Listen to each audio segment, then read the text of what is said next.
يا ليت اليوم تفهمني وتفهم خاطري وارحل.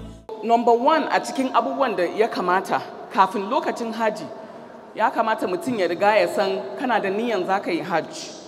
Once kana da wannan niyya to zaka fara shirye-shirye wanda zai sa aikin hajji ya zama ya zo maka da sauki. Cikin shirye-shiryen da zaka yi niyya yana cikin shi. One, apart from niyya ya kamata ka tabbatar ka san yaya lafiya, yaya karfin lafiyan jikinka yake. Yaya kwazon. Oh, should I speak English? Thank you very much. So basically, what I want to share with you here are very useful tips and strategy that we need to build before we even go for the Hajj. And one of them, the most important out of all, is maintaining cleanliness. I'm sure we all know that they say cleanliness is half of faith. That's, I think it's a hadith. I'm not a very knowledgeable, I'm not a scholar, but inshallah I'll try to share as much as I know. So, and we have verses of the Quran that actually supports this. In the Quran, Surah Al-Baqarah 222, it says, indeed, Allah loves those who purify themselves. And then the hadith says, cleanliness is half of faith. So the first tip I want to talk about is about cleanliness. I want us to remember that the hands given to us by Allah is the hands that we use to do a lot of things. And this same hand can be a source of harm to us. It depends on how we use the hands and how we keep it clean. One of the ways is make sure your nails are low, are cut low, in such a way that dirt will not hide inside the finger, in between the finger and the cuticles. That's one. We should make sure we learn how to do hand hygiene. It's very, very important. Apart from Hajj, even for our daily lives, we should learn to make sure our hands are clean all the time. Because the hand is the part of your body that is exposed to everything. When you want to go to the toilet, you have to use your hand. When you want to eat, you have to use your hand. When you go to the market, you will touch all things, it's your hand. When you see people, you shake them with your hand. So the hand is a very strong means in which we can actually infect ourselves. So my first point here is let cleanliness and hand hygiene be our key word as we go for Hajj. Even while we are there, we must ensure our hands are always clean. Sometimes water and soap is not available. Please use your hand sanitizer. Hand sanitizer is equally very, very useful in a way of reducing the kind of bacteria and microorganisms that your hand picks along the line. But please remember, as you use this hand sanitizer, remember that whenever you find access to water, please wash your hand with soap and water and wash it well, because you can ingest the hand sanitizer if care is not taken. And that's also not, it's not good for us. It can be harmful. So let us remember that washing our hand is the first key as you get to Hajj, so that can help to reduce as much as possible exposure to microorganisms. The next thing I want to talk about is eating and drinking. We are human beings and we need to eat to feed our cells of the body so that we can be physically active. All right? Eating is healthy, but eating excessively is not healthy. All right? We must pick what we eat as we go, because there are some food you eat, some of them will irritate your bowel and you will need to run to the toilet all the time, and that will be affecting your ibadat. That's one. There are food you eat, when you eat and you become so heavy, it will be so difficult for you to briskly do what you need to do. So it's going to hold you back. So eating is allowed, but please let us not eat excessively. And I'm sure even the Deen teaches us that excessive eating is like you are wasting the food, and then it makes you lazy and you will not be able to perform your activities well. So, but one of the fundamental things that I want you to do along with eating is drinking of water. All right? Because the most commonest complications of Hajj is heat exhaustion. The weather over there is not the same as our weather here.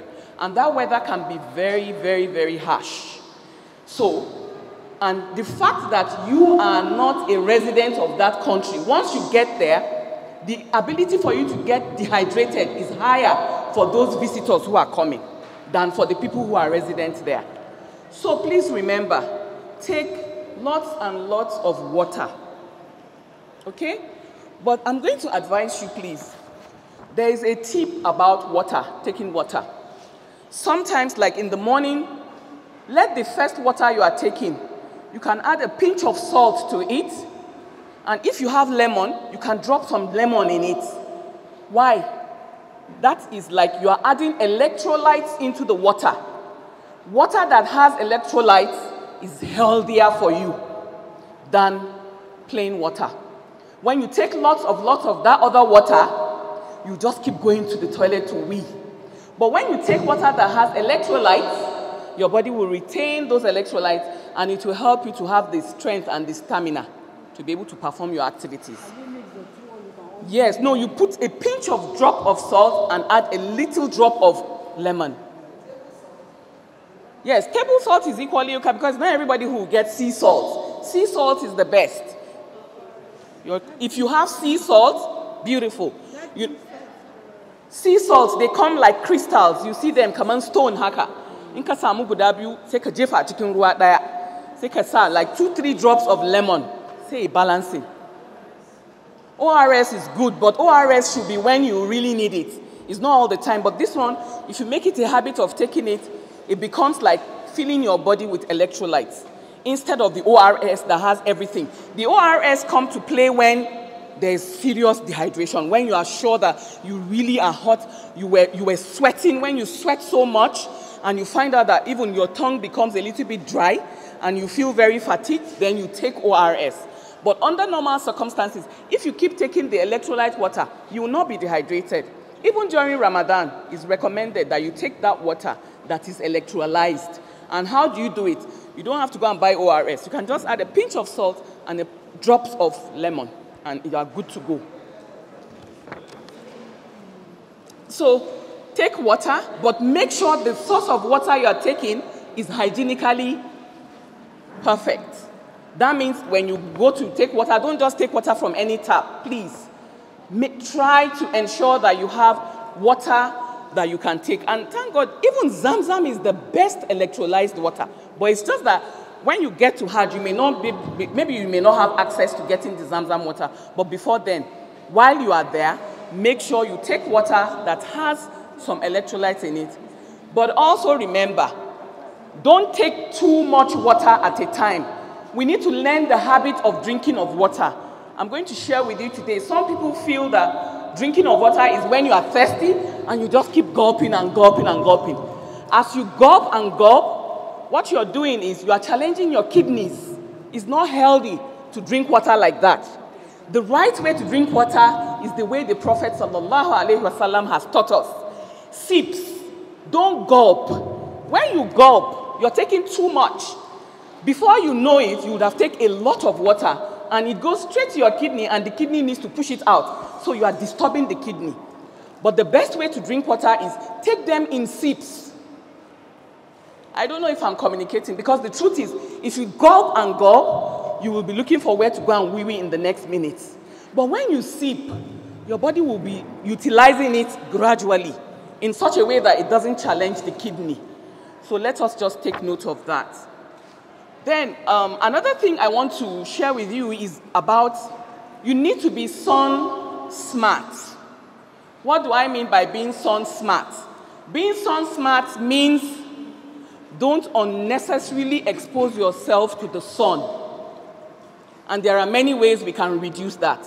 Because we know that when we go for Hajj, you either want to go and shop, when you finish your ibadah, you want to go and do Yahoo, you want to do all that. I know, I've been there before, and alhamdulillah, I'm still asking Allah to take me back. But the truth is that while you do all that, do it wisely. How? What do I mean? I mean, you can get this, you see there's a lot of hats they have. Some of them are round, some of them are open like this. Wear your hats when you need to go out so that you don't unnecessarily expose yourself to the sun rays. That's one. Being sun smart also means try to arrange your period of ibadat not to be during when the hot sun is burning. Because when you do that, you are unnecessarily exposing yourself. And before you know it, you'll be dehydrated and people can have heat stroke. Heat stroke can be bad. Some people have died from heat stroke. May Allah not make that our portion. But the truth is that we can protect ourselves. In Hajj, you have a congregation of different human beings coming from different places, mixing together.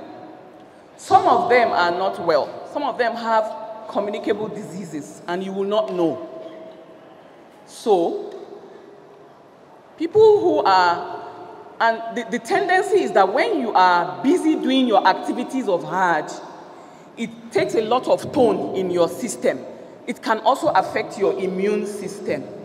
So, that's the reason why you need to make sure you eat well, okay? Eat diet that is balanced, not something that is too high in protein or too high in carbohydrate. Yes, you need some food that will give you energy, but balance it, okay? Balancing it means you eat small portion of carbohydrate, add a protein to it, and eat some vitamins and minerals. Where do we get them from? Fruits. But be careful with vegetables, because sometimes you can actually have food poisoning from some of those vegetables. Okay? Then, we must also ensure that if we have multivitamins that we take, because some people do a lot of multivitamins. There are some multivitamins that have enough of those nutrients. When you take them, they actually give you some boost of your energy. It is allowed. But as you take it, make sure you take enough fluid so that you don't become dehydrated and you are taking multivitamin. Some people can end up having muscle cramps from that. So let's be careful. All right? Then another way we can reduce exposure is what? Try as much as possible, if you know you are asthmatic or you have some underlying diseases like hypertension or diabetes, do not stay in the place where there is so much crowd. Try as much as possible to look for where there is air and go closer to that area, because if you stay where there is a lot of people, the tendency is that you won't have enough oxygen going into your system, and that can affect those who are hypertensive and those who are diabetic, especially those who are asthmatic. You must make sure you have your inhaler. If you know you have any of those chronic diseases and you are certified, always go around with your prescriptions in your bag. Go around also with your medications. Go around also letting somebody who is the group leader know that you have some health challenges in case of any emergency. It's very, very important. Ideally, in some countries, like in America, what they do is, if you are hypertensive, you will wear a tag of a hypertensive patient. If you are diabetic, you wear your tag. It says you are diabetic. So that immediately anything happens, they know quickly what to do. You understand? So, but if we don't do that in Nigeria, if we know that we have any of those chronic diseases, you will always be in group. Let the people in your group know what your health challenges are, so that in case anything happens, somebody can quickly say, this person is this, and then they will give you the best attention that you require at that time.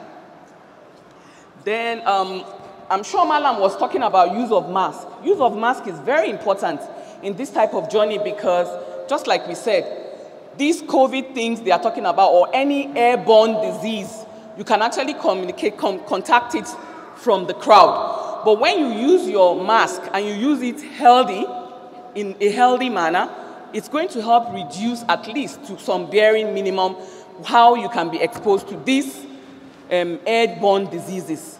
So use of mask is allowed. I'm sure Malam just testified that. So, but let's make sure we have our mask, because sometimes you may not even envisage, but sometimes you just find yourself in a big crowd.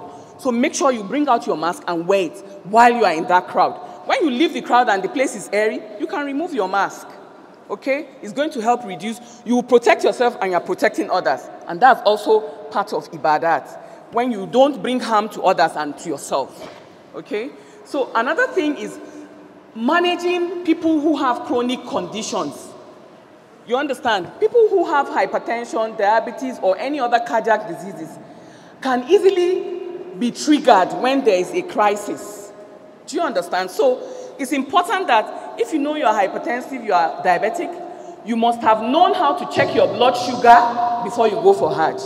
You must know how to also check your blood pressure before you go for Hajj. In fact, everybody must learn how to check blood pressure, because it can be your sister. You should be able to check the BP if he has the small machine. If it's blood sugar, you should be able to do it. And you should also know what signs and symptoms to look out for when somebody is in that state.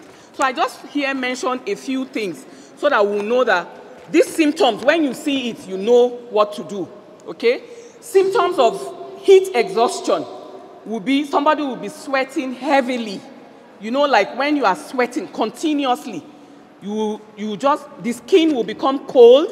When you touch the skin, it's cold and clammy. When you look at the person looks so exhausted, you can even see from their eyes. They will become so weak, they will become dizzy. Somebody will tell you, injiri, make sure you stop and help that person. Sit down for some time to rest.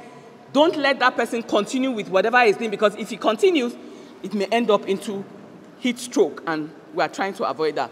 When you hear somebody saying, kainana chiwo, kainana tachiwo, please be cautious. All right? You may have taken paracetamol or Panadol, and the chiwon kai still persists. Please, that's a sign. Yes, headache. Another thing is, once you hear somebody say, inajing amai, that's a serious sign. Don't take it for granted. When somebody tells you, I have the feeling like I want to throw up, it may mean a lot of things. But one of the things that it may mean that is serious is that that person's blood pressure has risen and it's affecting the brain. So the person will feel like throwing up, and that person can actually have a stroke from there. So when somebody tells you, inajing amai, or I have headache that is not going away, please take precaution. Hold the person's hand, tell him to sit down, look for the medical person around, and if he has a medication he takes, then he should take it. Please, because it's very important. People will learn how to take care of themselves before you even go for this journey, because it's important. Then some people will tell you they are having muscle cramp. That's me, because my gallbladder was taken out, so there are some food, when I eat it, it doesn't get to the level it should get to, so I am always lacking in some minerals. So I can have muscle cramp easily, and especially when I am exhausted. So I already know that, so I know my limit of exhaustion, then I'll withdraw. It's very important. Is a muscle pull. It will pull. It can be very, very painful, and it can be very demanding on the body. You would think it's just a cramp, but a lot is going on inside the body. So please, let's take note. For some people, they used to use these compression socks to protect their muscles and then the movement in the leg. It's useful for some, but for some, it may not be useful. If you know you have that socks and you have it, take it along with you, because it's going to help you to reduce your exposure to. Then when you feel like fainting, when somebody says, I feel like suma, that's another sign that should not be neglected. Then when you notice that your urine, the color of your urine is darker, please take note. Make sure you go and look for a medical personnel, because I know there are medical posts a lot over there. And that's the reason we're saying take plenty of water. Another thing I want to touch on is, you know, as women, our period and menstruation can come while we're doing Hajj. My candid advice to you is not to take any hormonal drug when you are performing Hajj. Because what you're doing, you are interrupting your endocrine system, and you are under stress, and you suppress that period from coming. It's very bad. It is not right to do that. You are suppressing the natural biological process in the body. When you do that, it has consequences. One of the consequences is that it can actually affect fertility. if you don't know. It can affect fertility because most of the drugs they will be giving you to halt it are like hormones. And those hormones, they have bad effects on us. So let us be careful. Let your menstrual flow go normal. Allah knows. And He's the one who has created you like that. And He has even made it easy that in that state, you can still do some ibadat. Whichever one you can't do at that point, leave it for another time. May Allah make it easy for us. I don't want to bother you too much with too much talk, but at least I hope I have been able to share with you. The most important thing I want you to remember, don't allow yourself to be dehydrated. Make sure you take enough fluid and eat well, but don't eat excessively so that you don't become too lazy and you get tired easily. And may Allah accept our Hajj. Yes, there are vaccines that you are required to take. Like, because over there is meningitis is one of the diseases that is very prone. So there are vaccines that you need to take before you go for Hajj.